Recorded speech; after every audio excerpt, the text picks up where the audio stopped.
The Booster Club is putting on a hypnotist show Friday, November 22nd, and tickets will go on sale very soon. Believe the hypnotist's name is Dan Candell, and I heard he is very, very good at what he does, so it should be fun. And finally, sophomores and juniors last Wednesday took the PSATs, which would have been fun. Sadly, I didn't have to take it this year.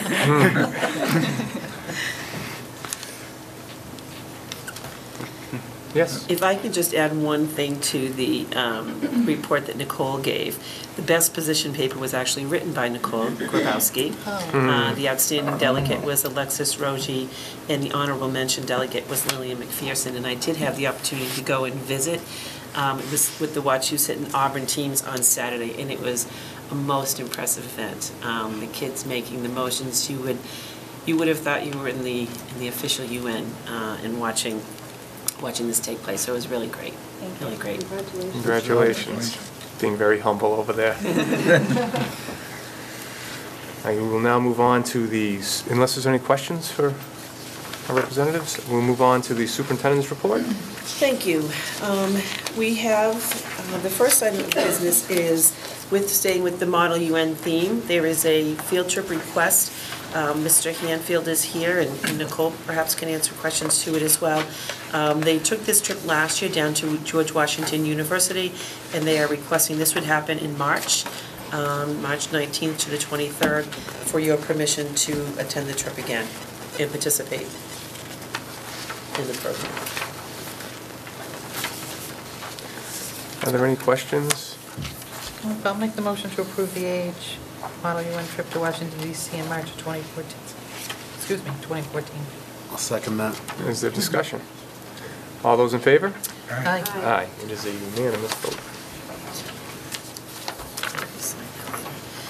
The next item, we have the principals of our schools here, along with Dr. Lozay, to present to you the Sharing Our Strengths PowerPoint that they have provided to you annually in October.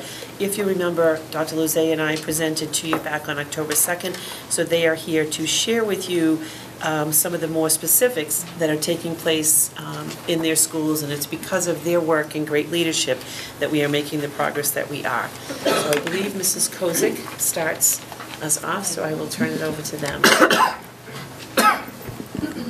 Hi, and good evening. Welcome. Thank you for allowing us to visit with you this evening. We are here tonight because as a leadership team, we believe it's important to keep the school committee and the community in general apprised of the great works that are going on in our schools. So as the title states, we're here to share our strengths tonight.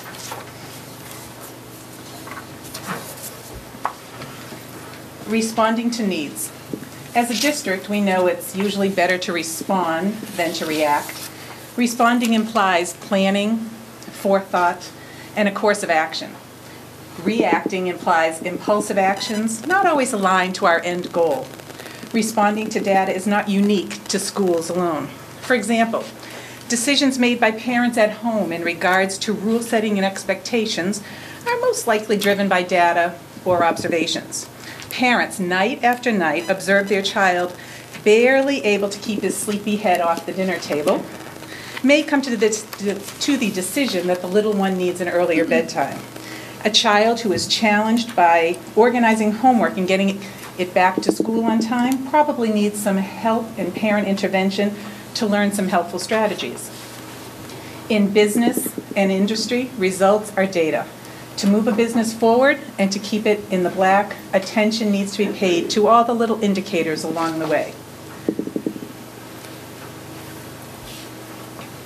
At school, we are no different. We continue to monitor our indicators. Formative assessments, those daily or frequent checks for student understanding. Summative assessments, the book report, the unit test, the science or technology project.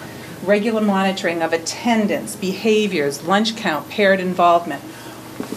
Based on the data we collect through all of those observable and or written indicators, we make our decisions. With the help of in-house committees or leadership groups, consisting of faculty and administrators that make up such teams as the PBIS team, safety team, educator support team, grade level team, school council, we respond and plan accordingly, keeping these 5 core values at the center of it all. My colleagues will be sharing with you a little insight into where we are with the district initiatives that are underway, as you see here. You might say we'll be sharing with you what's trending in the Auburn Public Schools. So I'm going to hand this over to Mr. Gagnon, principal at Auburn Middle School, to start off with the co-teaching initiative.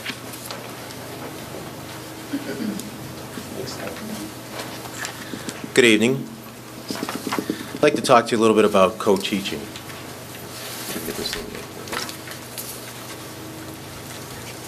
Or not. Okay, good stuff. Co-teaching is intended to close the achievement gap. And as we know, all our students take the MCAS tests and the SATs and the PSATs throughout their career, starting at Auburn Middle and going up through the high school.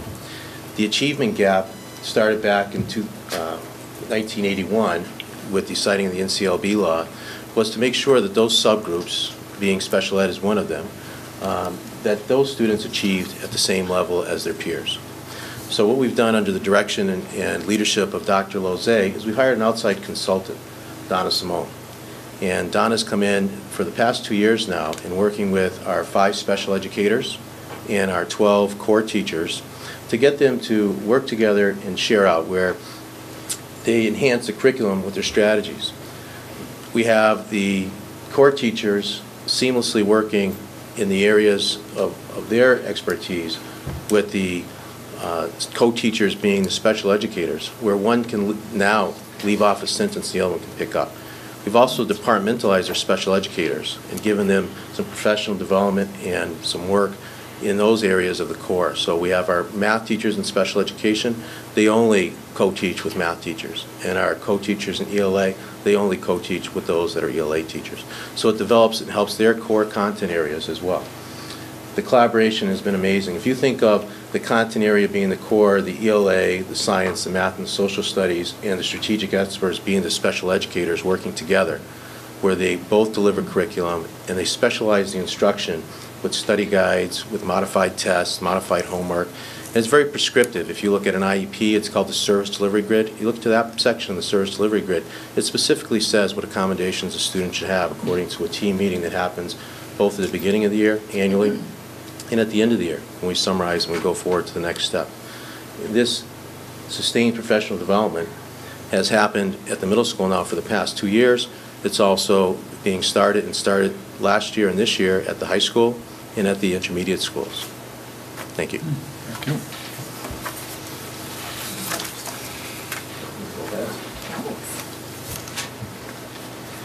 Good evening. It's great to be back for another exciting year in the Auburn Public Schools. As you've heard so far and will hear, there are many district initiatives and that are continuously being developed and refined. One of the most recent areas that our district has been continuously devoted to is the Keys to Literacy Professional Development Program. This research-based literacy training method has been adapted and related directly to what our teachers are doing in classrooms. The strategies taught are embedded in all curricular areas in order to develop the skills necessary to teach students explicitly the strategies needed to comprehend content reading, build strong vocabularies, as well as write and communicate effectively. The comprehension, vocabulary, and writing strategies that comprise the Keys to Literacy routines allow for instruction that our teachers implement to build skills across various tiers of instruction. Additionally, the strategies are easily incorporated across the content areas as required by the Common Core. The programs provided by Keys have been tailored for instruction in grades K through 3, as well as 4 through 12. Both programs provide instructional routines and methods to improve literacy levels for all students. Our involvement with the Keys to Literacy have been a multi-year district commitment that began back in the spring of 2012. Each year since its initial implementation, we've designated time, staff meetings, and professional development to develop and share this program and how it's being implemented in each of our schools. Most recently, during our October 11th Professional Development Day, teachers across the district worked together to learn how to embed Bloom's taxonomy of higher order questioning into all unit lessons.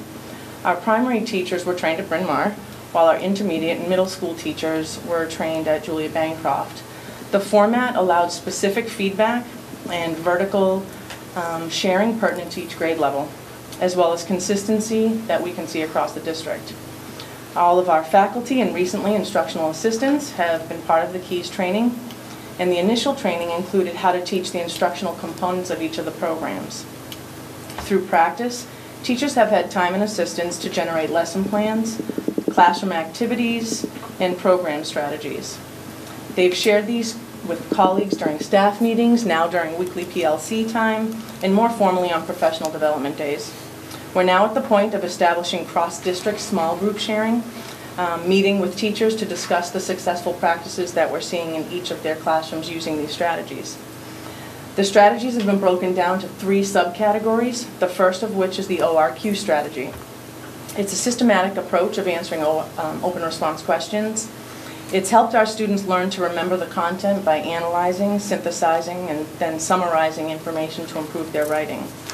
We teach the students explicitly how to do this by teaching the program steps using the ANSWER acronym. A, analyze the question. N, make a note plan. S, skim, read, and select. W is write the response. And ER is end by revising. And you'll see this in all of our schools.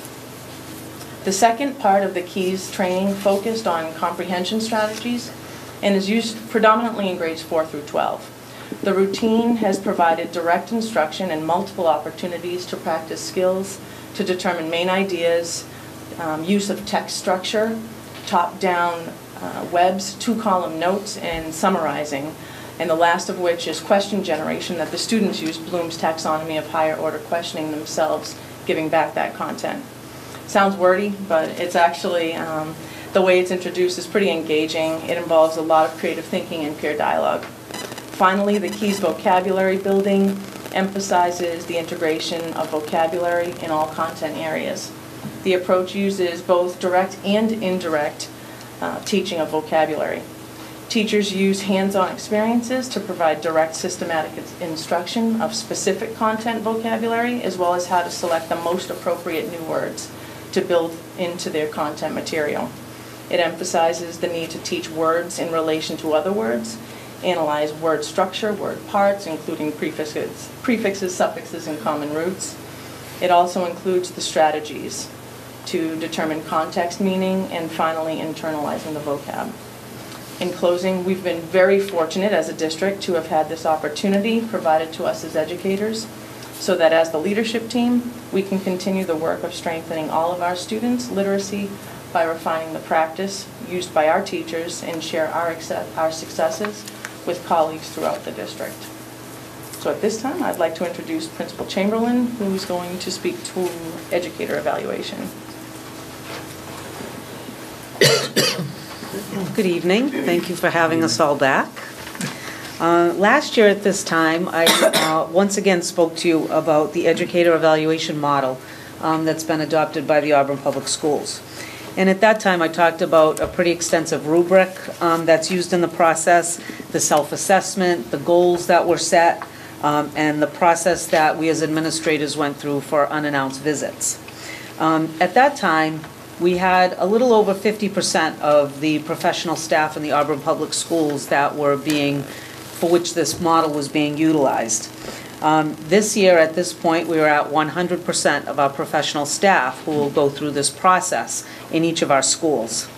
The staff members have already completed their self-evaluation. They've gone through the goal-setting process of setting a student learning goal and a professional practice goal, many of them being established as team goals, whether they be grade level or content-specific team goals. And I would suspect at this point, many have received one or more unannounced visits from their administrators, with the goal being that we provide 10 unannounced visits for each staff member through the course of the school year. The real heart of all this, while it's a lot of forms, it's a lot of that kind of thing to go through, the real heart of it are the conversations that take place about teaching and learning. And so following each of these visits, there's a conversation that takes place between the administrator and the teacher about practice, about student progress, about things happening in the classroom, whether they be routines or behavior management. And not only do they happen then, but at the point where we're setting goals, we're talking about why these goals are meaningful. Middle of the cycle, we're talking again, how are you doing? What's the progress you're making? And then once the teacher gets to the end of the cycle, that conversation continues. So it really has given us a real venue to continue these conversations and to enhance the conversations we're having. Once we go through this process, some teachers being on a 1-year cycle, others being on a 2, each educator and administrator, I should say, because we all go through the same process with Dr. Brunel, will receive overall performance ratings. And those ratings do indeed get reported to DESE at the end of each school year. Concurrently with this process that we've undertaken, whether we be administrators or educators, there is an educator evaluation committee present in the Auburn Public Schools that actually began a couple years ago. Our most recent work together last spring and through the summer really focused on district-determined measures. This is the next phase of the educator evaluation process. And this year, we're piloting a number of district-determined measures at every grade level. In kind of simple terms, it's what assessments are we using at each grade level to monitor student growth. So this team that was made up of teachers and administrators and Dr. Brunel determined those assessments that would be used as the district-determined measures in this pilot year. And because it is a pilot, later in the year we'll be saying, did these measures, did these assessments tell us what we wanted them to tell us? Did it give us good information about student growth? Now that being said, many of them were selected by the team and by grade levels and the teachers in the schools. However, if it's a grade that takes the MCAS, that has to be used as one of the district-determined measures, whether it be for literacy or math. And those main content areas are really where the focus lies, even though there are others in other areas when we talk about PE and guidance and all of those things. But we're kind of partway through our first foray with the use of these measures. So some, for instance, at kindergarten, it was the completion of a number grid to see how far they could write the numbers to 100. We'll give that again in the mid-year, and we'll give it again at the end of the year, and we'll see what kind of growth there is mathematically for those kindergarten students. So it really is K to 12, looking at all kids and how they're progressing. Once we get to the spring, again, we'll determine if these pilots are indeed what we want to move forward with, because these district-determined measures become another component that gets added to our classroom visits and the goal-setting process in the overall evaluation of how the teacher is done by the end of the year. So that'll take a couple years to really get up and running, but we are in the beginning phases of that. And again, the teachers have been well informed and been well involved with determining what those measures were going to be. I've given you the tip of the iceberg of this process, and it is complex, but I have to say I believe we as a district have done a good job with providing training for staff and administrators to prepare us for this, so that our comfort level is much greater this year than it was last, and I suspect next year will even be better. And again, this really does help us to focus our work and our conversations on teaching and learning. And at the end of the day, I think both students and educators and administrators will benefit from that. So I will turn the podium over to Mr. Hanfield to speak about our anti-bullying initiatives.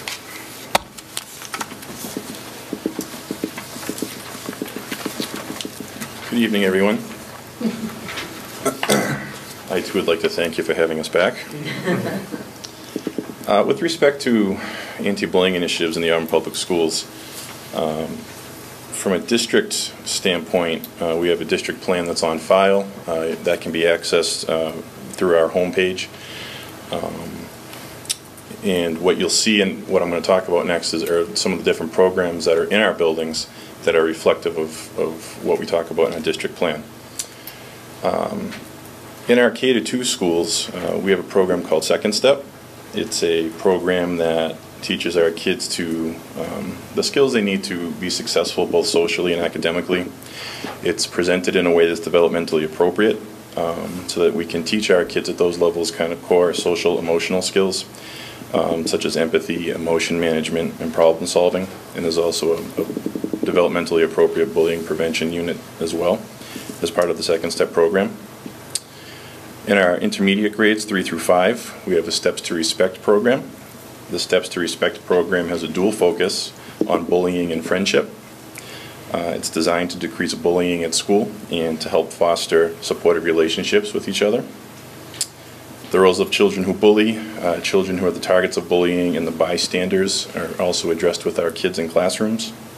And everyone in the school community takes an active role in the school-wide approach to bullying, while training our students to make and keep friends, as well as to recognize, resist, and report, the 3 R's of bullying behavior. And I think it's notable at this time to also just mention quickly that this year, for the first time in a long time, we have the ability, through full-time guidance counselors in our buildings, K to 5, that they're really working well with our classroom teachers to really develop and deliver this program at a very high level. And so we're really thrilled to be able to do that for our students. Kind of running concurrently, K to 8 is the PBIS program. It's an acronym for Positive Behavioral Intervention and Supports. It's a systemic approach, it's proactive, and it's based on the response to intervention model. It applies evidence-based programs, practices, and strategies for students to increase their academic performance, improve school safety, decrease problematic behavior, and establish a positive school culture, all of which combat bullying in our schools. It's not uncommon if you're walking through the buildings, and for those of you who have had children or currently have children in the system, they will get pause, right? Pause for good behavior. They will get sore bucks for doing various things, whether it's behavior related or something that was really outstanding in the community. And kids are able to take those incentives, and as they add up, they can trade them in for something, something that the principals all designate as appropriate for the kids. So that's a concurrent program that runs in addition to the bullying, anti-bullying programming as well. And again, it all goes to fostering positive culture within our schools. At the high school, we talk about bullying a lot, as you might imagine. At our level, it's certainly about policies, and it's about procedures, and it's about reporting it. At our level, it's ramped up just a little bit because bullying for our kids can be a crime. And so we talk at length with our kids about what bullying is, the policies we have in place at Auburn High School to combat bullying, and to encourage them to report it. We have a text and tip line that's anonymous that students can use. We have drop boxes and guidance. We have a variety of other ways that students can convey feelings if they are in fact feeling like they're being bullied or harassed. We work with Dr. Paul Poteet, as you've heard me talk about in the past, from Boston College, on specific school climate related issues that are unique to us in Auburn. And we're able to celebrate those things that we're doing very well, and from those studies we're also able to look at some areas where we need to improve and dig deeper into, and figure out what types of programming, if any, do we need to put in place for our school community. We also run focus groups across all grade levels. Last spring, Dr. Brunel and Dr. Lauze had a chance to sit in on one, facilitated by Lynn Barrett and Joe Phelan, 2 of our teacher leaders in this area. Again, the topic being, school climate related issues relative to Auburn High School. We also participate, both students and staff, in a variety of trainings. We've talked with you about, as the superintendent has as well, Dr. Elizabeth Englander's work through MARC at Bridgewater State University.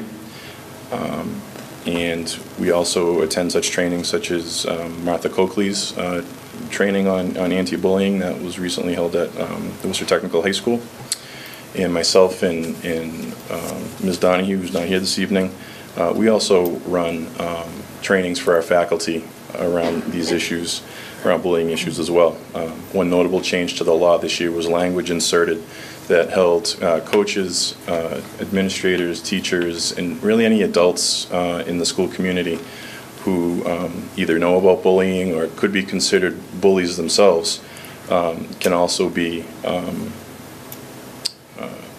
don't want to say persecuted, but can be, there's attention to them now, that they're culpable underneath the law, whereas before it was just student to student.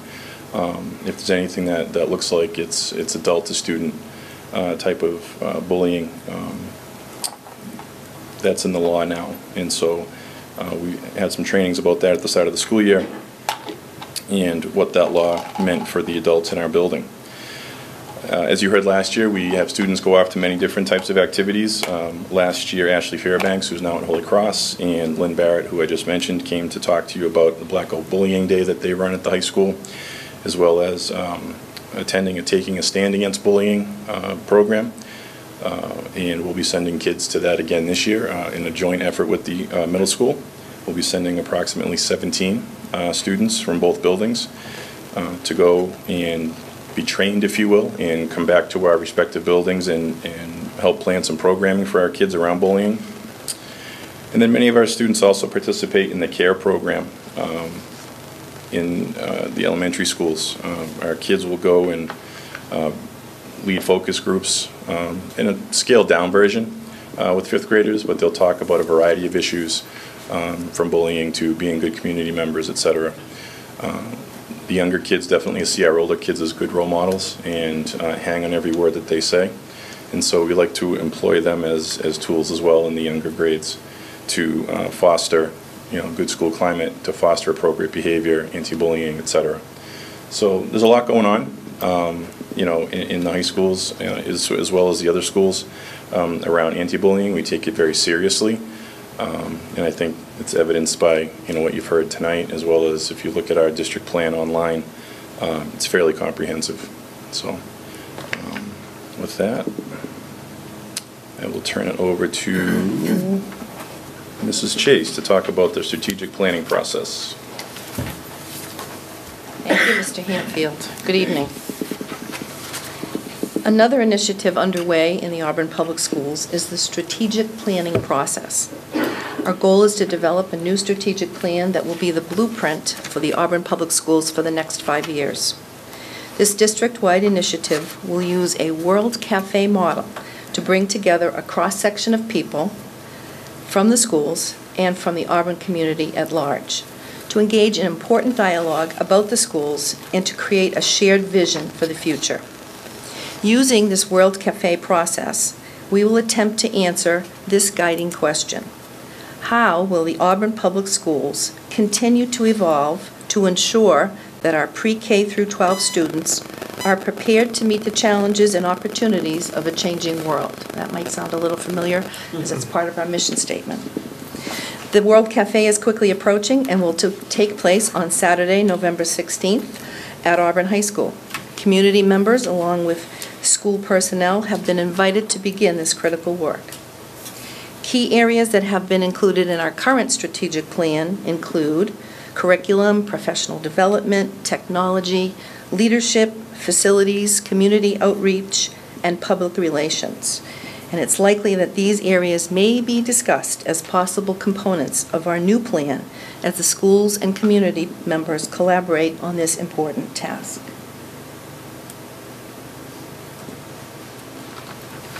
Other initiatives that are ongoing and are important to mention include Opening the World of Learning. This is a comprehensive curriculum that has been adopted for our preschool students. We refer to it as OWL for short, and it's a curriculum that supports the emerging skills of our 3- and 4-year-olds. All domains of learning are addressed, including social and emotional development, language and communication, foundational skills in reading, writing, and vocabulary, mathematics, science, social studies, the arts, technology, and gross and fine motor development. This program is designed around themes which are fun and will engage the students, and the learning experiences are integrated. so that the students are better able to make connections, begin to understand abstract concepts, and to develop higher order thinking skills. Our preschool staff had training in this program in June, so they were able to take home some materials and teacher's editions over the summer to preview and prepare for the year ahead. And again, on a recent professional development day, October 11th, I believe, they had another dose of the professional development. And by all accounts, the teachers are feeling successful, the students are enjoying the curriculum, and benefiting from its implementation. Another initiative ongoing is the alignment of the everyday math curriculum with the Common Core state standards. This has been an ongoing collaborative effort with the 4 elementary schools, so this has been K to 5, working in grade level teams to closely review the everyday math curriculum and to compare it to the expectations and standards of the Common Core. The ultimate outcome for each grade level will be an aligned pacing guide that will highlight and focus on the important standards that students must know and skills they must be able to do. This experience, I think the principals and teachers would agree, has allowed for rich conversations among our teachers and the sharing of ideas and practices. Next, the full-time math coach has been an addition at the 4 elementary schools and also at the Auburn Middle School. The math coach, Marie Mahan, spends 1 day at each of our buildings. She brings a deep understanding of mathematical content and pedagogical knowledge of the best way to deliver that content to our students. Marie has participated in our data meetings to help us identify students who need support in math. She's also helped us identify appropriate interventions for those particular students. In her role as math coach, Marie has worked as an instructor with our students. She works as a coach and model for our teachers, as a support person for our math paraprofessionals, and as a resource for our alls. This has been a very welcome addition in our buildings. Now I'm going to invite Mr. Gagnon to come back up to talk about the one-to-one iPad initiative happening at the Auburn Middle School.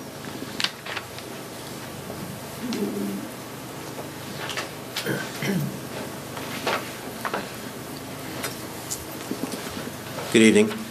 Got to tell you, I'm very excited about the one-to-one initiative. We started out with a conversation a few years back, and we've done a lot of research in implementing this program with the assistance of Dr. Brunel and Dr. Lozay and Eric Bouvier. We've come forward, and at this current time, we have 60 iPads that are currently deployed in our both teams, 30 on each team. We have in the building 10 iPads with our teachers. Last February, we came to you and asked for 10 iPads. We could go forward, let our teachers get ahead of the curve of our students. They've become content experts in 4 areas, and they've taught each other, and we've had some professional development as well. Educreations is a presentation, kind of like a PowerPoint presentation that you can go through and you can actually write in that with your fingers. The most difficult thing, as you see sometimes I come to the podium, is to go from actually touching the screen and manipulating the screen to using the keyboard. This instrument that I have in my hand is the most powerful tool that we can give our students. Thus far, students have created through iMovie various mathematics, which the most difficult one we started with actually is to take and utilize this tool in mathematics. Through Educreations, I've shared some with the superintendent. I can certainly share them with you. They've created some iMovies to show their understanding of what congruency means and other mathematical terms by going around and finding those objects in the building that represent mathematical terms, so making that real-life connection of what something congruent means, what something similar means, slope of the line on stairs. They've produced some really, really interesting videos by letting them go out and throughout the school and take these. We also have Ms. Kanel came on a couple weeks ago and talked to you about Socratic and how that can be utilized in a classroom. Another tool we've been using along with this is many of the applications that are directly applicable. The thing I find most fascinating about this, I recently wrote an article for the Auburn News, is that this tool, not toy, I call the article Imagine. So imagine now that this is all your child had to bring to school. All your books are located on this. All the videos that they would need, something called the flipped classroom that 7th grade is now utilizing, because we also have a cart of 30 iPads in the building. And those iPads are being utilized for what's called Flip the Classroom. I'm sure you've heard of the Khan videos where you can go on. This gentleman has created hundreds and thousands of videos that students can go on for free of charge and relearn and re-see concepts. It's also a nice tool to utilize with our special education students because it has a dictation feature in it. You can enlarge the screen just by going to the screen and going sideways when you get into an application. So it makes nice adaptations for students. You can just talk into the machine and it'll type for you. It's amazing. So if it's just graphic, it can make that adaptation. But currently, getting back to the one-to-one initiative pilot, we're still studying. It's been very successful. We've deployed these in mathematics, like I said. They've gone home for projects over the weekends and throughout the school day. We're going to then go to the ELA, science and social studies, and everyone will have a full rotation of having these in their classroom and having students have the ability to take them home for a total of 20 days throughout the school year. Next steps, Mr. Eric Bouvier will be coming to you, and the next couple of school committees will be talking about some research that a district-wide committee has done. Thank you. We'll have Mr. Hanfield come to the podium next.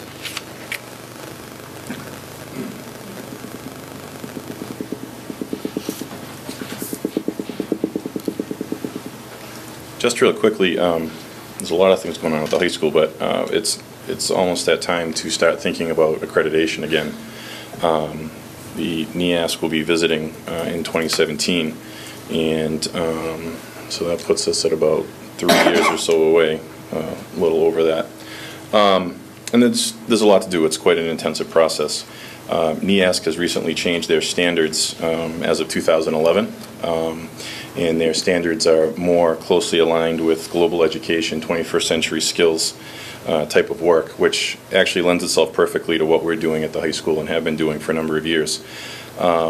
Right now, we are kind of in the infancy stage of getting our committees put together. There are 7 committees as part of the refinement of the standards in 2011. The number of standards that we had to address went from 11 to 7. So we have missions and expectations, curriculum instruction, assessment, leadership, community resources, and physical plant are the 7 indicators of our study. And you'll be hearing more about that in the months and years to come. But it's getting started. So, and with that, who's next? Who's closing it up? Oh, I am. Thank you very much. Thank you very much. So in closing it up, as I so aptly plan to do, the quote from Jonathan Swift, "Vision is the art of seeing what is invisible to others." And I think as oftentimes when we come here and speak to you, this is such a supportive environment. There's a lot of great things going on underneath the surface of the Auburn Public Schools, and what's not maybe necessarily visible, through the newspaper or, test scores or whatever, is certainly visible to us, and I know it is to you as well. A lot of really great things going on here. So with that, I will conclude our presentation, unless there's anything else I was nominated to do that no one told me about. Thank you very much. Thank you very much. Thank you.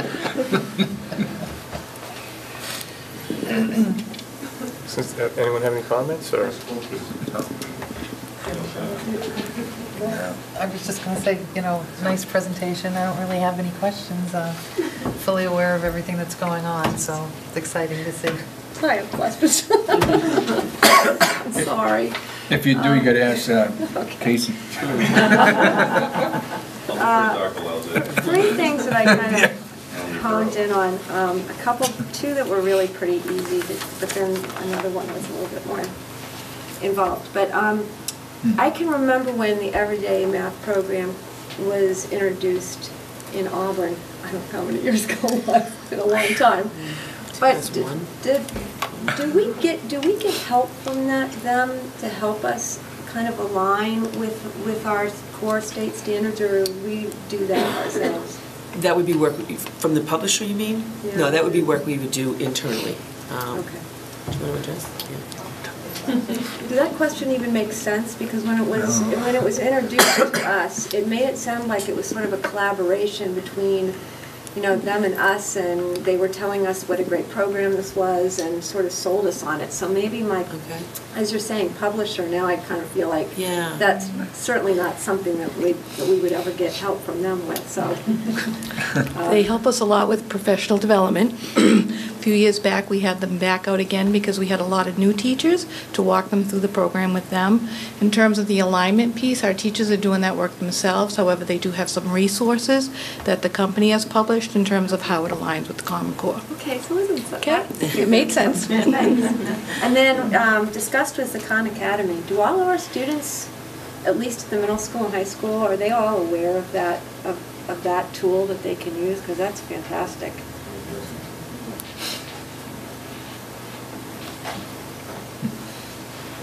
We've certainly encouraged our teachers to make our students aware at the middle school, and I'm sure at the high school, and if you have that application.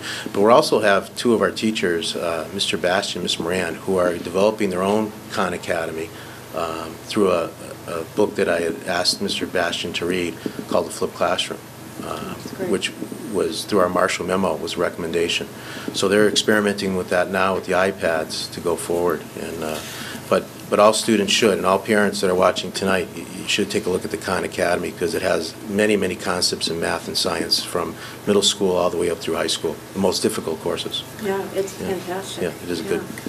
Great. And then the other thing that I had some questions about was the your anti-bullying initiatives, and I know we're talking about that later, so if you want to, if the questions that I'm asking are better served a little bit later, but I'm just curious as to, I think I'm wrong on this, so I just want to clarify. It seemed like a lot of the initiatives that are taking place at the high school, I didn't hear that those same sort of initiatives are going on at the middle school, and I'm assuming that they are, so I just wanted to sort of clear that up, that we're really talking to our students a lot about and making sure. On that one. I didn't hear what you said. You have to consider the source on that one. But yes, at the middle school we have many initiatives. One of our largest initiatives is the PBIS, and that is an anti-bullying in terms of recognizing good behavior. But we also bring in a great deal of speakers. We have a Campfeld Productions, which is a program that comes in every year since I've been at the middle school, and it's always a positive message, what we send forward. We're also very proactive in terms of reaching out to parents, and we have difficulties with students and making sure that they're involved.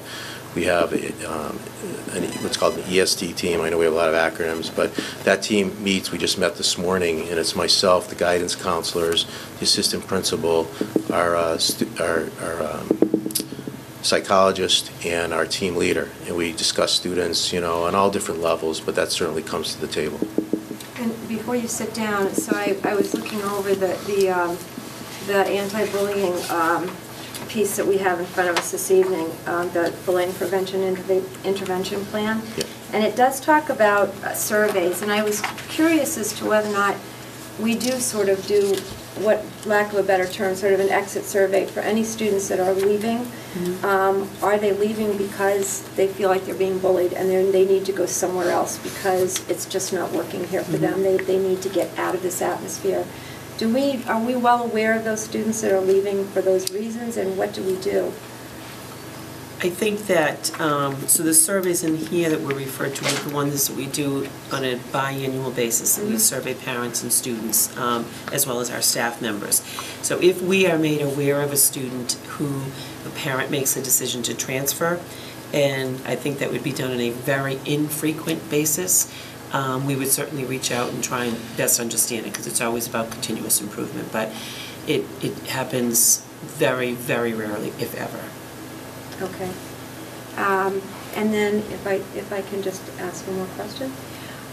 It's really to the students here. Do you feel like these initiatives are working? Do you feel like students, especially probably at the high school right now, do you feel like kids listen, they are respectful of each other? And yeah, I think so. I mean, like, very rarely have I ever heard of like a student being bullied or have really seen it, so I have to say that it is working. Yeah, I agree with that. Yeah. Okay, great, thank you. Any other comments about it? I do, just a couple of questions, and I'm not sure exactly who they will address to. But again, concerning the topic of bullying, as far as bus drivers go, do we know that they receive any type of professional development as far, I don't even know if you'd call it professional development, bullying training, and how is that? And if so, is that something that the bus company sends us record of? It's gonna be unfair of me because Mr. Gray would not probably necessarily know this. I'd have to look and see in the contract. We do have some training requirements that are part of the contract that we have with AA Transportation. I don't know if that would be an item that would be specifically in there. But I will say that we remain in communication with the bus drivers through their leadership to report any incidents, disciplinary, what they typically are, to the schools and directly to the principals. We want a report written about it because our intention is if a child misbehaves or does something inappropriate, we want to address it right away. Get the parents involved as needed in things. So it really is a communication piece that's required, and they do that, I will say. Okay, I was just wondering if they were trained to recognize certain things. Just a question, maybe Okay. we could follow up on another time Sure. if we don't have the answers right now. And secondly, as far as discipline records go, do those go from one school to the next? Do those go from the grammar school level through the middle school? And is that a part of IPASS? Is that something that we can look up? Or? We actually, if you recall, last June, we made updates to the plan as required, and one of the things that we made very specific in here is especially as students transition from one school to the next, that the principals and their teams communicate about any instances or issues that happened at that school to be sure that the receiving school is fully aware of anything and can stay on top of it. So that is part of the plan. Thank you. And I'm very impressed with the initiatives, and I think you're doing a fantastic job. Thank you. There being no other questions, I agree. Thank you very much again. Me too. I'm sure it's been a long day for you. It is. They are a hardworking leadership team, those here tonight and those not, and I thank them all for all of their efforts on a daily basis, so thanks very much. Thank you. Can I just say, as a member of the school committee, I get comments, whether it's at the grocery store or at games or whatever, about how much people are so happy with the direction that our schools are going in and how they just continue to improve. And I don't know if you really hear that from where you're sitting, but we hear it all the time, and we're just so proud. Thank you so much. And as a parent, I thank you all very much. Yeah, but Liz is absolutely right. You hear more that people are satisfied with the school department compared to a couple days back, no, a couple years back. It's been a very good improvement in the last few years, and I'd like to thank all of you too. Let me see if I can do it this way. I'll show you. Sounds like you got a pigeon over there. I don't know what that Joe, if you bring a pigeon? I can hear hearing that, the mic. Good night. Good night, thank you. Thanks. Moving on to the John E. and Ethel E. Riley Outstanding Citizenship So Award. annually, Ellen Gabry, Town Clerk, requests that the school committee select a representative and educator to serve on the John E. and Ethel E. Riley Outstanding Citizenship Award Selection Committee. Once again this year, we had two individuals, both Auburn residents, both of whom have served in previous years, Mrs. Doreen Guitar and Mrs. Denise Collins. Most recently, Mrs. Guitar served last year, so I will leave it to your discretion to determine who should serve this school year. And also, if you have any nominations, they are taking those, you need to get them to Mrs. Gabry. Yes. Have we basically been going back and forth with these two? So, There have been some others who have served. I served, I think, probably in the first year, but Mrs. Guitar served last year, so you may want to have Mrs. Collins. yes, I That's make a the will of motion the for committee. Mrs. Collins. Is there a second? I'll second it. Is there any discussion? All those in, yes, is there discussion? I have a little bit of discussion, yes. Dr. Brunel, can you just fill us in a little bit on what, are there any stipends or anything that go along with this? Or this is strictly professional development? I mean, No. one is- It's actually, it's about an hour-long meeting that happens in the town clerk's office. And people across the community nominate individuals who they believe are deserving of this Outstanding Citizenship Award. The year that I served on the selection committee, Rick Ringard received the award that year. So it really takes about an hour. It depends on how many nominations are made. And we reviewed through all of the packets, had a discussion, and then voted who would receive this award. And both of these individuals agreed that they would go forward Yes, if voted in? Okay. yes, oh yes, definitely. Volunteers. We have a motion and a second. All those in favor? Aye. Aye. Aye. Motion carries. Great. So with the bullying intervention prevention plan, what you have before you, as Mr. Hanfield alluded to, the law, there was an amendment to the law as amended by sections 72 to 74 of Chapter 38 of the Acts of 2013, required that previously the bullying prevention intervention plan was between students. It also now includes and holds responsible, as we always would have done anyway, any school staff who are alleged to bully a student. So all of the changes are noted in red for you to see. And it is my recommendation that with your approval, what we would do, and these are all in keeping with the law. We received guidance. If you remember, I shared this with you probably back at the late August meeting. We were waiting for guidance to come from the state, and this satisfies all of the new requirements. I'd entertain a motion, and then we can open for discussion if you'd like. Make a motion to approve the district's bullying intervention prevention plan as of October 16, 2013. Second. Is there discussion? I have a question. So you said this, this meets all the requirements? I'm just curious, because I think this is very important that we make sure it's right. So I myself, before I vote, I would like to know. So you're saying it meets all the requirements. How do you know it meets all the requirements? Tell me the process.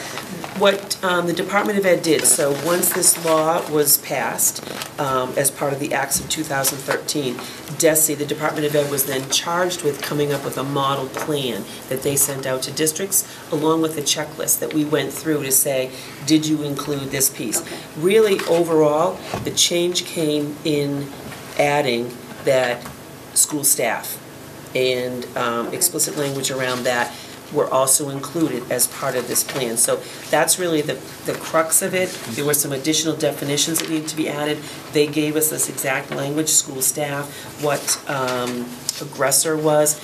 I inserted in there any time that where we referenced the law originally, I inserted that as amended by those acts and went through, line by line and went through this. Okay, thank you. You're welcome. Yes. I've got a question. Yes. Does this, and I apologize because I'll be honest, I have not read every word. I just kind of skimmed through the policy. Does this also cover bullying of a teacher or an administrator as well? Yes. So it sets forth those guidelines. So if I was to be accused of bullying Oh, somebody. no, I'm sorry, the other way. Okay. Of an administrator or a teacher being bullied by students. It does not explicitly address It that. doesn't? No, Okay. it does not. Okay. But I would say that we would follow the same protocol, and really what this talks about is the due process rights of the accuser and of the accused. That, to be heard, but it really does not extend to that level. Yeah. Okay. In this specifically. Okay. Any other questions or comments? All those in favor? Aye. Aye. It is a vote. Dr. Bruno, thank you. This was wonderful. You're welcome. In terms of the, and actually, if you'll recall, back when these were first approved, we needed to submit these to the Department of Ed, and they read through them and then said, yes, you've covered everything, or, which was the case with us here in Auburn, and some others got notice that you're missing some pieces and had to upgrade it. We've not yet been notified they'll collect these, but I think it's quite possible that they may request them again. Following the meeting on November 4th, so just jumping around a bit, our next meeting will actually take place on Monday, November 4th. And then the following week, on Tuesday and Wednesday, November 12th and 13th, will be budget presentations already for FY15. In the past, you've generally, because those meetings tend to be a little longer, with presentations by multiple, ultimately all members of the leadership team, we've started those at 6 and in some cases 6:30. So I share that with you in case you want to do that again on the 12th and 13th of November. So I would entertain a motion. Is 6 o'clock acceptable, or would you rather do 6:30 before we make the motion? I make a motion for 6 o'clock. Is there a second? We can I'll discuss it. second for discussion. Okay. 6:30 would be better for me, but I also, if you can carry on a half hour without me, I would, I could show up after that. I'll just get a... I'd rather, if that happens, George, I'd just rather go with the 6:30, then you won't lose a half an hour. I'd rather be here, you might miss something you wanna be involved or discuss. Does 6:30 work for everyone? Unfortunately, I'm going to be out of the state that week, so I'm not even going to be here. 6:30 is good. 6:30 is good. So I'd entertain a motion for 6:30 start. I'll make a motion for 6:30 to start. Second. I'll second that. All's in favor? Aye. Aye. 6:30 it is. And we did go over that October 29th is our town meeting, and our next school meeting is the 4th, so we can go on to donations. Just one question on the fall time meeting. Would you like us, as we typically do, to post for a meeting starting at 6:30 in case we have any agenda items to discuss, and we'll take a recess? Okay. Yes. Okay. So Bryn Mawr School is the recipient of a donation from the Rotary Club. There is a letter included in your packet that Mrs. Chamberlain has sent. It's actually for receipt of a Barnes & Noble gift card to the Bryn Mawr School. It'll be used to purchase books that support the curriculum. I make the motion to accept with gratitude the Barnes & Noble gift card donated to Bryn Mawr School by the Auburn Rotary. Second. All those in favor? Aye. Aye, it is a vote. Included in your packet was the October 1st counts. Those are reported to the Department of Ed, and as you can see, overall, we had we've lost students, gained students, but overall, we have an increase of 7 students in total.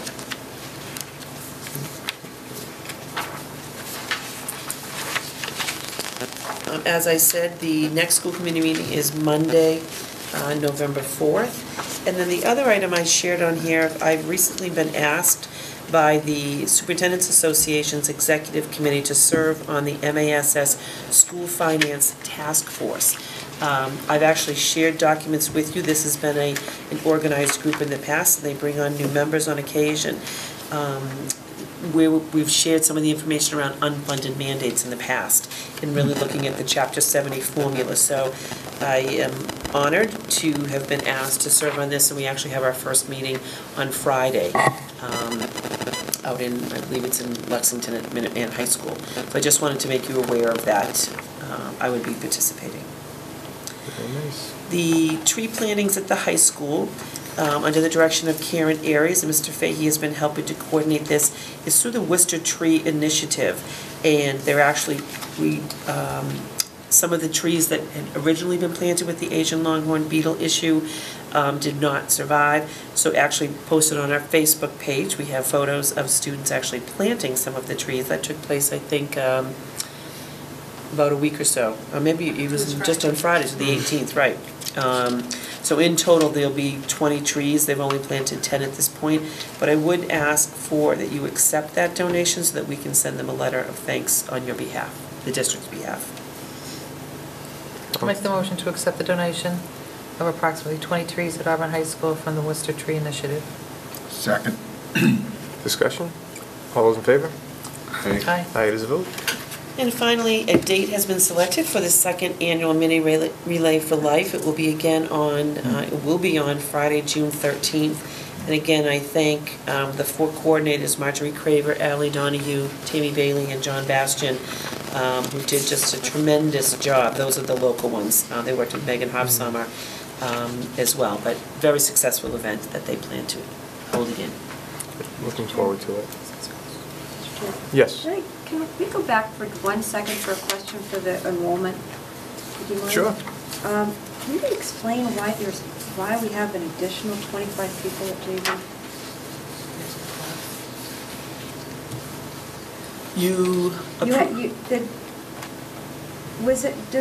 Does this plus 25 mean that 25 additional students came to that school this year? Correct. Yes.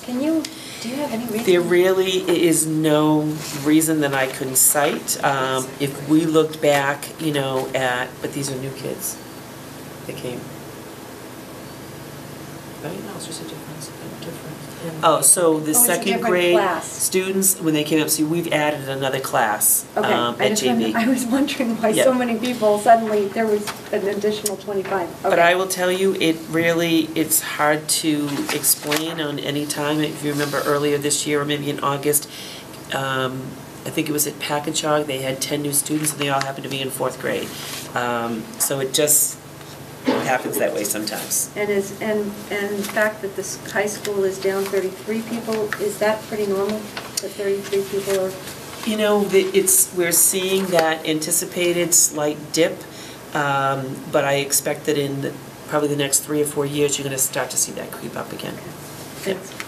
Sorry. Assuming the data remains accurate. Moving now on to unfinished business. So the Director of Food Services position has been posted. As you know, we share this position with the Leicester Public Schools. Actually, Mr. Gray and his counterpart in Leicester are leading this group. They're assembling a team now, and actually, I'm happy to report, how many applications were received in total? We had 20 applications that we Yeah, received. so quite a few, and 10 of them, based on their resumes, have experiences that could be very much in keeping, so we will have a good group from which to select. Great. Just a reminder that the reason we're changing the meeting on November 4th is because Mr. Page and I will be heading to the MASC-MASS Joint Conference. Mr. Page will serve as the voting delegate as your representative, and that's from the 6th to the 9th in Hyannis once again. So I anticipate educator evaluation will be a big topic of discussion. It was last year, and they did send out the document. I've only perused through it to see what some of the offerings are at this point. But we'll be sharing with you what we learn. The School Building Master Plan team, we met again most recently on October 8th. We have broken down into our 2 groups, the existing buildings subcommittee and the education subcommittee. And our education subcommittee will actually meet on Wednesday evening at 6 o'clock at Auburn Middle School. Mr. Ringard, as you know, chairs the overall master plan team, and has got us on a great schedule, I think, that will allow us to have plans very much in place to make renovations as needed to the current middle school, the 10 Swanson Road site, and ready us for students entry, grades 3 to 5, in the fall of 2015.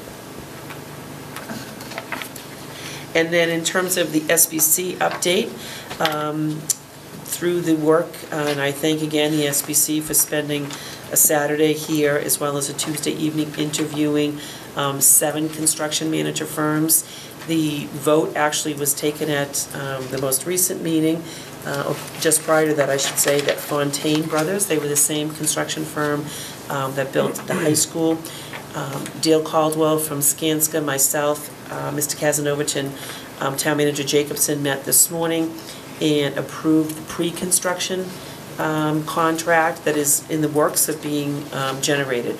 So we are moving forward with that, and pleased to be doing so. We had some really terrific firms that came and presented, and as I shared with you both Lambert Pagano and Skanska said we were selecting from the best of the best, which is wonderful.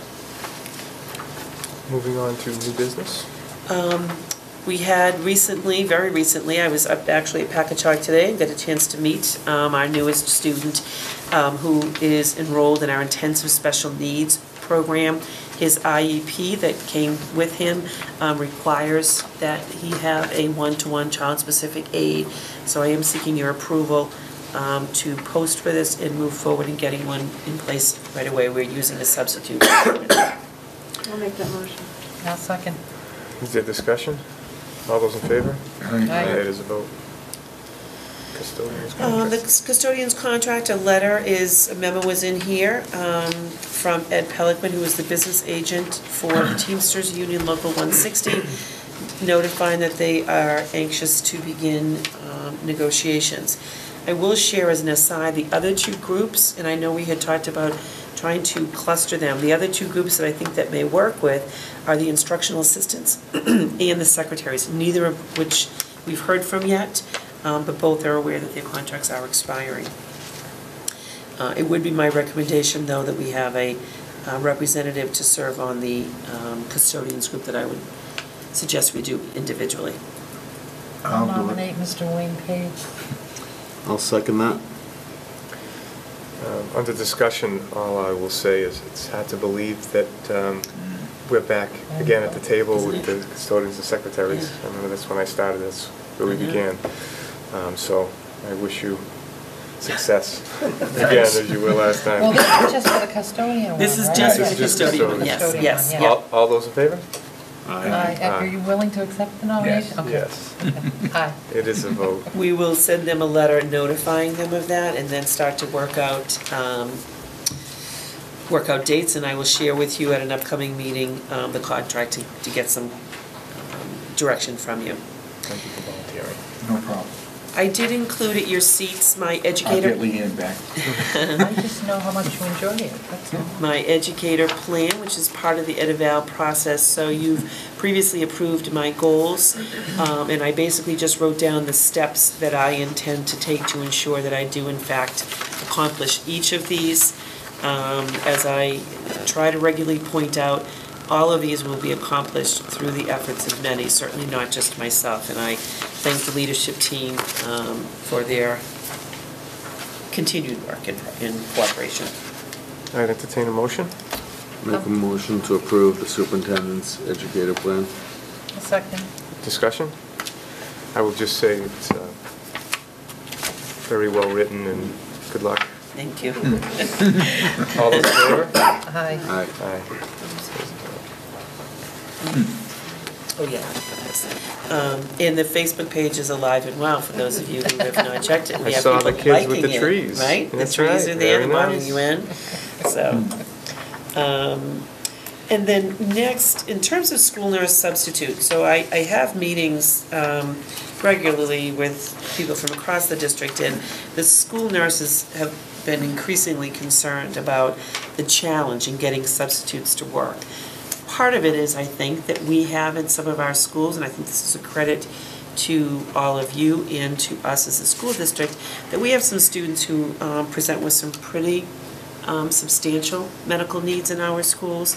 But also, when we did a comparison, when we looked to some of our closest neighboring schools, Millbury, Oxford, Dudley, Charlton, the rate that we pay is less. As you noticed in here, we pay $90 a day. Generally, it was about $100 to $125, with Worcester paying $250 per day. So I think, based on the discussions, that an increase, and it says hour in the superintendent's memo, it should say day, I apologize. But I do think that some sort of an adjustment is warranted, because otherwise what we would do is we'd need to contract with a firm that would come at a cost of likely at least twice as much per day, if not more. Do you have a recommendation? Oh, sorry. You know, based on looking at this with a couple of ours closest at 125 and then Dudley Charlton at 135, I think to go to 125 That was makes going to be sense. my motion.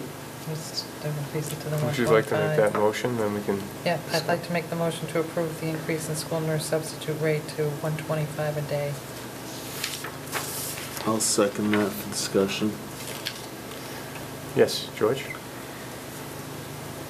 125 per day, is that going to give us a fair edge over some of the other districts who would be competing for the same school nurses, school nurse substitutes? I mean, where Worcester is 250 a day, I'm not saying that we need to go there, but where is 125 going to put us in? How many times, let's say if we made it 150 to make it a little more appealing, how much is that going to come out to in the course of a year, that extra $25? In all honesty, with the nurses that we have in the district, they're very judicious in the time that they take off. So this really won't amount, I don't believe, to a large cost because there are 6 of them that we have in the district and, you know, they're not out frequently.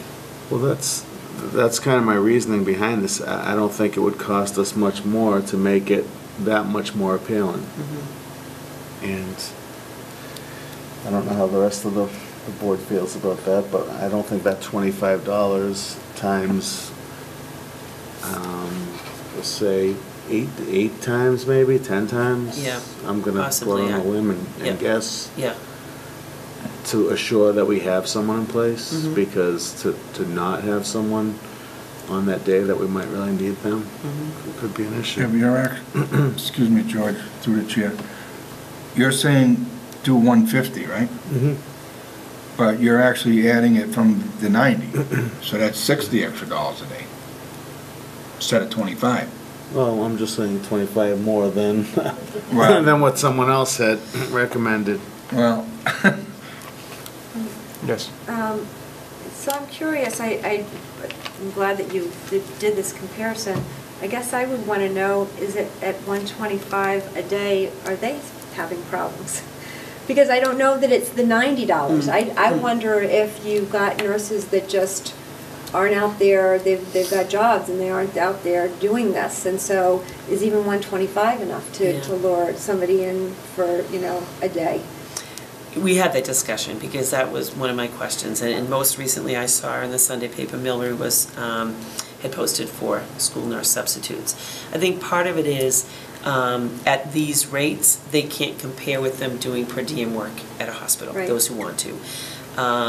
We, though, had at one time a larger pool of school nurses, and we've done a pretty heavy recruitment of, it's oftentimes parents of our students who are school nurses, and those are the ones that we are using. And we have been able to add some more people to our list. I think that so that was part of our discussion. The second part was, but we've got people who are coming in who are agreeing to do, it's probably fair that we pay them a more respectable rate in comparison to what they could, at least as a sign of good faith, that to come to Auburn. I would just say for discussion purposes, I would support the current motion on the floor, and if we then could not have a nurse respond, then I would say we need to be more competitive and raise the rate. At this point, that would just be my food for thought at this juncture.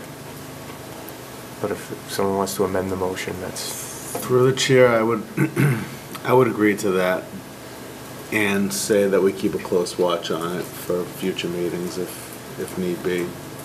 Again, that we're talking about professionals here, and I do think they deserve a little bit more, but I will go with the 125 for now and see how that works out. Is there any further discussion? All those in favor? Aye. Aye, it's a unanimous vote. As always, there are a number of upcoming events that will be taking place. Today I was over at Julia Bancroft, and they are in the throes of parent-teacher conferences, and they're actually being scheduled at all of the schools with Halloween. It doesn't seem possible right around the corner. Oh, go to Home Depot, it's already Christmas. Oh, was it really? Oh, my. Can now move on to the business and I'm sorry. financial. Oh, I'm sorry. I just want to make a note for the public, and that there is a group called Keep Auburn Warm that are having a dinner on November 2nd. And the tickets are $10 and $5, and this is a group of residents in town that put this committee together over 10 years ago, and they raise money to give oil to the needy people in town. And hopefully that people will contact me or Ann Weston or Betty Murphy and for tickets. But even though we're doing just that, we're still looking for donations from anybody to help us out with the funds, because we really need it. Heat and oil has been going up and up in the last few years. People are having a hard time. We already know we usually don't do applications until January, but now we've been doing some because people can't afford to do it. And we really, really, really need businesses and the public's help to keep this going and support our people in our town. I know there's other people that do clothes and coats and stuff like that for kids and stuff too in town. I have some what they call that senior center knitting group do, is they do lap blankets and scarves and stuff like that, that if anybody needs, they can contact me about too. But we really, really need your support from the businesses and the residents of town. And if you can send a check, money order to Box 222, Auburn Post Office, on Auburn Street. Thank you. Is there anything else on new business? Yes, if I may, through the chair. I would just like to publicly thank Senator Moore. I don't know if you've been aware of it, but he has headed up a committee to talk about unfunded mandates, and he's pushing on for this, and he's heading that up. And I don't know if that was public knowledge to the committee, and I just wanted to publicly thank him for not just, our comments falling on deaf ears, that he's actually following through on some of the things that we're asking for. So I appreciate that, and I just wanted to thank him for that. Yes. While we're at it, I just wanted to comment on the Broder Memorial celebration on Saturday, dedication on Saturday. It was just a fantastic event. It was overwhelming in some ways. Some of the speakers that were there speaking on Major Broder's behalf. It was a fantastic event. The memorial itself is beautiful, and we just couldn't have asked for a better day. And I'm so happy I was there. And I just want to thank that committee once again. I was able to thank a few of them personally that day, but I'm sure I missed out on quite a few of them. And I just want to thank all of them for the fantastic job that they've done. And now moving on to the business and financial report. You have before you, the first order of business is some budget transfers for informational purposes. These are just to currently correct some issues that we still have within our financial statements. They are dwindling, and these should bring you a financial statement in the next meeting that certainly looks much cleaner. And on the back page is one request for a budget transfer. This is in line with the allocation of the budget in accordance with the 240 grant that was recently received and approved. I'd entertain a motion. I'll make the motion to approve the transfer between the 6,000 and, is this the one you want? Yes, ma'am. The 6,000 and the 9,000 series is requested by the business manager. Second. Discussion. All those in favor? Aye. Aye, it is a vote. Buses, Yes. perhaps the most recent bus schedule update for your information. I met with AA Transportation on Friday. I'm happy to report that, for the most part, considering the number of students and miles we travel every day with our buses, that our buses arrive on a timely manner, and our students get from school to home and home to school very safe. It's not uncommon with any transportation system that there are issues that arise now and then. At the beginning of school, we did receive some concerns from parents about stops, whether or not they were safety issues. We immediately referred those to our resource officers. We made a decision whether or not we needed to adjust a bus stop.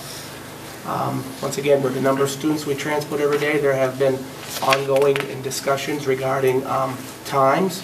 And one of the issues that we've been discussing most recently is our special education buses that have been having some difficulty. We're hoping to address those in the near future. We do not have an immediate answer for that. As the bus companies pointed out, the routes that we currently run are very tight. They're contingent upon parents being ready with students, teachers being ready when students need to be picked up, transfers, weather, traffic conditions, which all contribute to bus times and bus schedules. The bus company does adhere to Mass General Law that requires students to remain on a bus no longer than 1 hour. And I believe our worst case scenario right now is 45 minutes. And we've also begun discussions regarding the instruction and the changing within our school system that will occur in a couple of years from now. So we've put that on the plate as well to discuss. In addition, I know the question was asked about the bullying practices and policies with bus company. I do know they provide a training for their bus drivers on identification of bullying. Probably the one deterrent that exceeds everything else is the cameras on the buses, and students know that they're being recorded, so that we have received some incident reports on issues that have occurred between students. I would say that bus drivers probably are more concerned about behavior and decorum on the bus to ensure that students are traveling down the road safely. And I do know that once they observe any kind of an issue, they talk directly to the dispatcher. Dispatcher informs the principal of which the student is at the school, and then there's an incident report and a follow-up with the students to provide any kind of discipline or any other issues. So I can assure the committee that regardless of whether or not we're paying attention, the camera's doing that. Seems to be an excellent deterrent when it comes to student behavior on the buses. And so, as I said, we continue to meet on a regular basis. These times are things that we always discuss, and I'll be glad to answer any questions that the committee may have about busing. Through the chair, I just have one quick question.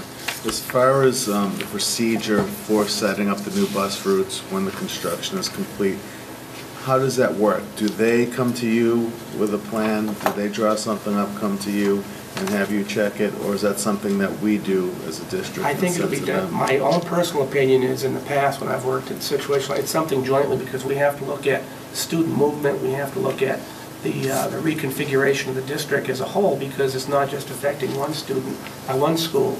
I know we've already begun discussions about walkers and how that will impact students that might walk to our current middle school that may not walk to the West Street location, and then the movement of students, age-appropriate students, and whether or not they see some changes from that. So I think that it's a joint discussion. They will need census and information from us to determine where students will be living and how that will all pan out over the course of the next couple of years. So, and it'll all be it'll be one of those things where once we provide them with the data, they'll provide us with a proposed route and map schedules, and then we'll sit down and see whether or not they're efficient, whether or not they meet our needs and fall within the guidelines of the contract. Okay. And that'll probably be a moving target right up until the summer before the opening. It'll be interesting because it'll be contingent on how well things go, because there's a number of different scenarios that play out. We'll hopefully be planning for all of those, with the ultimate one meaning that the West Street School opens and the Swanson Street School is complete in order to do what we want to do. So it'll be one where we'll have a number of different plans in place so that we're not caught off guard on July 7th of 2015 and find out that there may be some quirky things that are going to be happening. But it's all dependent on how those things plan out. But it'll be an effort that will be both with the district and the bus company. Sounds good. Thank you. Mr. Chair, I have a question. Yes. First of all, I want to say that when, I don't know how many years back, I worked with Mr. Dede on the buses, so my condolences, I feel terrible for you. It's just such a difficult thing to try to it's just so difficult, I can't even expand. My question to you is, I'm looking at Packagug Schools, so bus B, is that a special ed bus? Yes, it is. It is, so that's what you were just talking about, is that they're, right, because they're right on time, so it's just, It's just a matter of just keep tweaking it. And whatnot. I mean, in an ideal world, it would be great if students arrived ahead of opening bell so that they could socialize and be ready for school. In the reality of the situation, it's really contingent upon all those factors, and nothing ever goes smoothly every day. So you're right, it is an ever-challenging process. We try to keep it within reasonableness and understand that there are times when the bus will get there early and the bus will get there late. I know that personally there have been, you know, those infamous stories about you go to pick a child up and the mother says, or the father says, it's just going to be a couple more minutes, he or she's not quite ready, and then 5 or 10 minutes passes and it's a snowball effect. And so we try to stay on top of those things, and I think that, you know, overall, the parents do a great job and the teachers do a great job to make sure that it's an orderly transition from on the bus and off the bus. Thank you. Well, there's probably not much to report on the federal government shutdown since we're back. Well, I was going to say that the federal government shutdown is over, so. Yes. My understanding is I've received no correspondence from any agency saying there was going to be financial implications. I believe it's just a matter of waiting till the next potential shutdown initiatives occur, so. Let's hope not. That'll be resolved. We won't be having that discussion in January 25th, 14th. So we can now move on to personnel. So as part of our Thank you. review of job descriptions, most importantly, the Director of Food Services being one, but then also we made updates to my job description, and what it does is it puts in place the language taken directly from the educator evaluation. It seemed appropriate that those be listed as essential functions, and it was a colleague superintendent who had done that, so I share both of these with you for your review and approval. I'll make the motion to approve both the superintendent's job description and the director of food services job description as written. Is there discussion? All those in favor? Aye. Aye, it is a vote. And then finally, in keeping with the anti-bullying initiatives, I updated the bullying prevention policy, JICFB, this too being in line with the new requirements. So it is my recommendation that you approve this. Make a motion. A second. Discussion? All those in favor? Aye. Aye, it is a vote. We do need to go into executive session, so I entertain a motion and a roll call vote. Make the motion to go into executive session for MGL Chapter 30, Section 21A2 to conduct strategy with regard to negotiations, and Section 21A3 to discuss strategy with regard to litigation. Second. Mrs. Gribbins? Yes. Mrs. Gibbrey? Yes. Mr. Scobie? Yes. Mr. Page? Yes. Mr. Laurie? Yes. Good night, everyone.